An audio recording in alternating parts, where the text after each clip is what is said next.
LGRD মন্ত্রণালয়ের উপদেষ্টা আসিফ মাহমুদ সজীব ভুঁইয়ার বাবা গ্রেপ্তার হয়েছেন।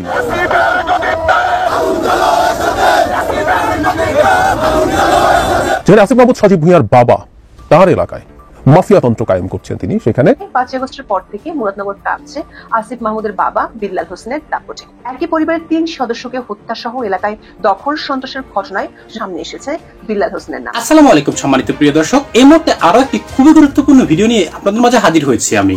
দর্শক, এবার কিন্তু একেবারে হাতে নাতে গ্রেপ্তার হচ্ছেন উপদেষ্টা আসিফ মাহমুদের বাবা। হ্যাঁ দর্শক, আসিফ মাহমুদ উপদেষ্টা হওয়ার পর থেকে যেন পুরো কুমিল্লা মুরাদনগর যেন আসিফ মাহমুদের বাবার হয়ে গেছে একাকিত্বভাবে। জোরপূর্বক মানুষের জমি জায়গা দখল থেকে শুরু করে চাঁদাবাজি এবং রাহাজানি থেকে শুরু করে কি কি না করছেন এই আসিফ মাহমুদের বাবা। দর্শক, সাম্প্রতিক সময় কিন্তু একেবারে 3 খুনের মামলায় কিন্তু ফেসে গেছেন এই আসিফ মাহমুদের বাবা, যেটার দায় কিন্তু এবার আর সে এড়াতে পারবে না। এমনকি এটার দায় কিন্তু এবার আসিফ মাহমুদের উপরে পড়তে পারে, তাকে কিন্তু অপসারণ করা হতে পারে কিন্তু সরকার থেকে।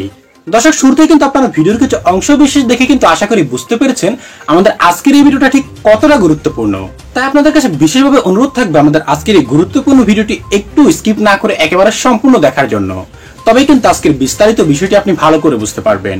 কারণ আসিফ মাহমুদ এবং তার বাবা সরকার থেকে যে পরিস্থিতি সৃষ্টি করছেন তার নিজ এলাকায়, তাতে কিন্তু মানুষ একেবারে অতিষ্ঠ হয়ে গেছে। তাই দর্শক, আজ আর কথা বাড়ি আপনার মূল্যবান সময়টুকু নষ্ট করতে চাই না, এক এক করে পর্যায়ক্রমে আগে সে আসিফ মাহমুদের কীর্তিকলাপগুলো দেখিয়ে নিয়ে আসি। আমাকে যদি কেউ প্রশ্ন করেন ডক্টর ইউনূস সরকারের যে উপদেষ্টা পরিষদ, তার কোন উপদেষ্টা এই সরকারের মান সবচেয়ে বেশি ডুবিয়েছে, আমার জবাব হবে আসিফ মাহমুদ সজীব ভুঁইয়া। এটা ইনফ্যাক্ট গতকালের ঘটনা যেটা সবার সামনে এসছে সেটার জন্য না, তার অনেক আগে থেকেই একটার পর একটা বিতর্কিত কাজ করে চলছেন এবং তিনি ক্ষমতায় বা দায়িত্বে আছেন এখনো। এবং আমি ধারণা করি না, মোটামুটি নিশ্চিত জনাব আসিফ মাহমুদ একই জায়গায় থেকে যাবেন। এই ক্ষেত্রে ডক্টর ইউনূসের আচরণ বেশ খানিকটা আমার শেখ হাসিনার মতো মনে হয়, কিন্তু শেখ হাসিনার ক্ষেত্রে একটা কারণ খুঁজে পাই, ডক্টর ইউনূসের ক্ষেত্রে কারণ খুঁজে পাই না। আমি সেই জায়গায় যাব। আমরা নিশ্চয়ই বাংলা ভিশন চ্যানেলের একটা নিউজ দেখেছি, লম্বা একটা রিপোর্ট, যেখানে আসিফ মাহমুদ সজীব ভুঁইয়ার বাবা তার এলাকায় কি করছেন এবং উপদেষ্টা পুত্রকে ভিত্তি করে এক ধরনের মাফিয়াতন্ত্র কায়েম করছেন তিনি। সেখানে রিপোর্টে তাই বলা হয়েছে। চ্যানেলটা বাংলা ভিশন, স্বাভাবিকভাবেই এই চ্যানেলকে বা এই রিপোর্টকে ডিনাউন্স করে দেওয়ার চেষ্টা করা হচ্ছে, যেহেতু এই চ্যানেলটার মালিক জনাব ইশরাক হোসেন, মালিকদের মধ্যে তিনি আছেন। এবং কিছুদিন আগে জনাব ইশরাকের সাথে ঢাকা দক্ষিণের মেয়র হওয়া নিয়ে আসিফ মাহমুদ সজীব ভুঁইয়ার একটা সংঘাত ছিল। এই প্রশ্ন কেউ করতেই পারেন, তুড়ি মেরে কেউ উড়িয়ে দিতেই পারেন যে সেই ধারণার বশবর্তী হয়েই সেটার জন্যই তিনি আক্রমণাত্মক হয়েছেন জনাব আসিফ মাহমুদের বিরুদ্ধে। ব্যাপারটা কি এতটা সরল? আমি প্রত্যেককে অনুরোধ করব, এর মধ্যে অসংখ্য মানুষ এটা দেখেছেন, আমি তারপরে প্রত্যেককে অনুরোধ করবো রিপোর্ট একটু দেখে রাখার জন্য। এটা নিয়ে বিস্তারিত কথা বলার সুযোগ নেই, কয়েকটা ঘটনার এখানে উল্লেখ আছে, আমি সেটা জাস্ট গ্রসলি আপনাদেরকে একটু জানাই। কিছুদিন আগে মাদক ব্যবসায়ী এই অপবাদ দিয়ে একই পরিবারের মা, কন্যা এবং পুত্রকে পিটিয়ে কুপিয়ে পাথর দিয়ে থেতলে হত্যা করা হয়েছিল। বিভৎস একটা মব। এবং যে হত্যাকারী আছেন, যে মদতে হত্যা হয়েছে, তিনি জনাব আসিফ মাহমুদ সজীব ভুঁইয়ার বাবার আশ্রয় আছেন এবং তার খুবই ক্লোজ মানুষ। এবং খুবই ইন্টারেস্টিং, একজন আওয়ামী লীগের সময় একজন আওয়ামী লীগ করা চেয়ারম্যান ওখানে এখনো বহাল তবিয়তে আছেন এবং জনাব আসিফ মাহমুদ সজীব ভুঁইয়ার বাবার সাথে তিনি ঘুরে বেড়ান এবং তাকে নিয়েই আসিফ মাহমুদ সজীব ভুঁইয়ার বাবা এই কাজগুলো করেন। আরো ইন্টারেস্টিং তথ্য আছে, আওয়ামী লীগের এমপি ছিলেন ওই সিটে যিনি, ইউসুফ আব্দুল্লাহ হারুন সম্ভবত, তার ওখানে যখন নির্বাচনী ক্যাম্পেইন হয় সেই চেয়ারম্যান এবং আসিফ মাহমুদ সজীব ভুঁইয়ার বাবা আওয়ামী লীগের হয়ে সেই স্টেজে নৌকার পক্ষে ভোট চেয়েছেন। রিপোর্টে আছে এগুলো। সেই পরিবারের বেঁচে থাকা সদস্যরা পালিয়ে বেড়াচ্ছেন এবং তারা জীবনের হুমকির মুখে আছেন, কারণ তারা এই ঘটনার সাথে আসিফ মাহমুদ সজীব ভুঁইয়ার বাবা আসিফ মাহমুদ সজীব ভুঁইয়া একে দায়ী করছেন। এটা একটা ঘটনা।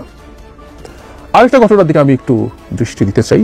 3টা ঘটনার কথা, 3টা পরিবার এলাকা ছাড়া এক ব্যবসায়ীর কথা আছে, আমি সেটার দিকে যাচ্ছি না। সবচেয়ে মর্মান্তিক এবং বিভৎস যে ঘটনা, এটা ভয়ঙ্কর। একটু আগে যেটা ঘটলো সেটা তো বিভৎসতম, এই ঘটনাটাও আমাদেরকে অনেক টাচ করবে।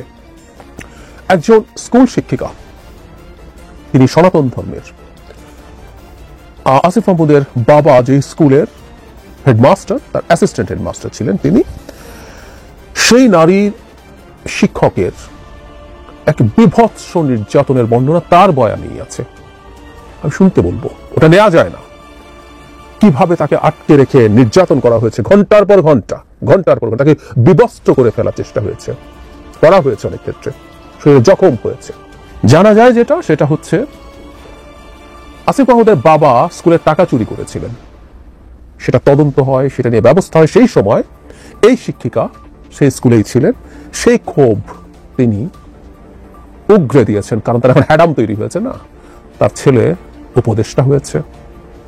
এবং এ ধরনের অক্ষম মানুষের হাতে, যে খুবই নন সিগনিফিক্যান্ট মানুষ, তার হাতে যখন ক্ষমতার হ্যাডাম যায়, তাদের পরিস্থিতি কোন জায়গায় যায় আমরা দেখতে পাচ্ছি।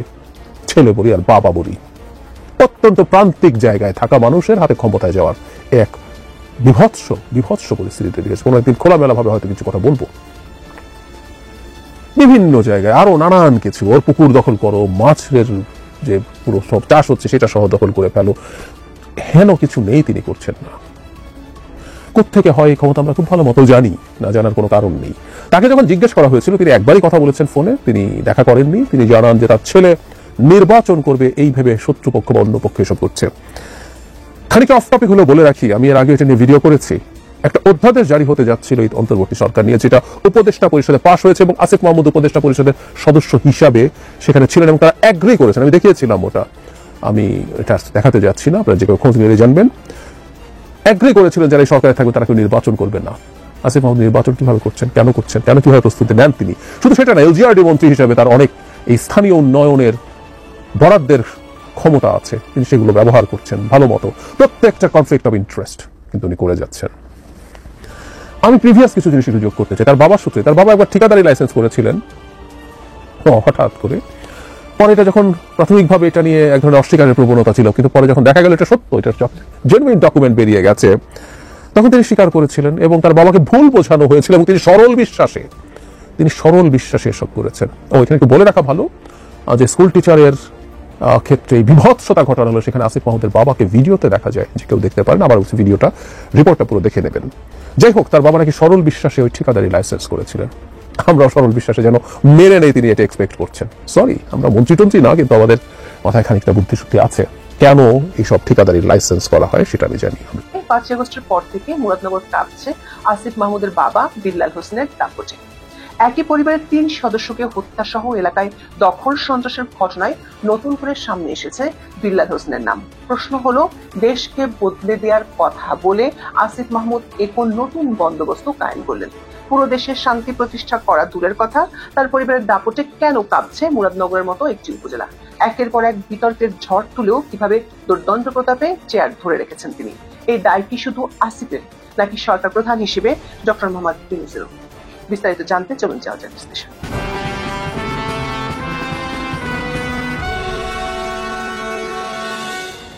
যুব ক্রীড়া উপদেষ্টা হিসেবে নিয়োগ পাওয়ার পর 2024 সালের 11 আগস্ট সচিবালয়ের প্রথম অফিস করেন আসিফ মাহমুদ। চেয়ারে বসে বড় গলায় তিনি সাংবাদিকদের বলেছিলেন পুরো দেশকে ঢেলে সাজাতে চান। দাবি করেছিলেন অন্তর্বর্তীকালীন সরকারের অধীনে এমন একটি সিস্টেম তৈরি করে দিতে চান যাতে যে ব্যক্তি আসুক সে সিস্টেম ফলো করবেন, তাতে আর কখনোই দুর্নীতি, অনিয়ম এসব ফিরিয়ে আসবে না। দর্শক, 16 আগস্ট শ্রম ও কর্মসংস্থান মন্ত্রণালয়ের উপদেষ্টার দায়িত্ব পান আসিফ মাহমুদ। ওই মন্ত্রণালয় তার হাতে ছিল 10ই নভেম্বর পর্যন্ত।